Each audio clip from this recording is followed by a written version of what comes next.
Liquor స్కాములు అసలు వీళ్ళనెవరు ఆంధ్రజ్యోతి యాజమాన్యానికి తెలియదట. ఇప్పటి వరకు సూత్రధారులనే పట్టుకున్నాము, పాత్రదారుల్ని ఎవరూ కనిపెట్టలేకపోతున్నారు సిట్ అధికారులు అని ఆంధ్రజ్యోతి యాజమాన్యం చెప్పింది. టీడీపీ ప్రభుత్వంలో 4,380 మద్యం షాపులు ఉండేటివి, 43,000 బెల్ట్ షాపులు ఉండేటివి. 4,380 మద్యం షాపుల ద్వారా మద్యాన్ని విక్రయిస్తే ఒక సంవత్సరానికి 16,000 కోట్ల ఆదాయం వచ్చేదట. అదే వైసీపీ ప్రభుత్వంలో 2,950 మద్యం షాపులు మాత్రమే ఉండేటివి. కానీ ఒక సంవత్సరానికి 24,000 కోట్ల ఆదాయాన్ని ప్రభుత్వానికి జగన్మోహన్ రెడ్డి తెచ్చిపెట్టాడట.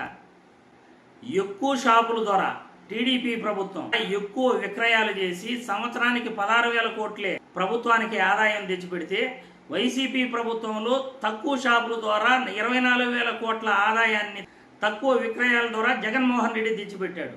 మరి 3,200 కోట్ల స్కామ్ ఎక్కడ జరిగింది అనేది నాకైతే అర్థం కావట్లేదు.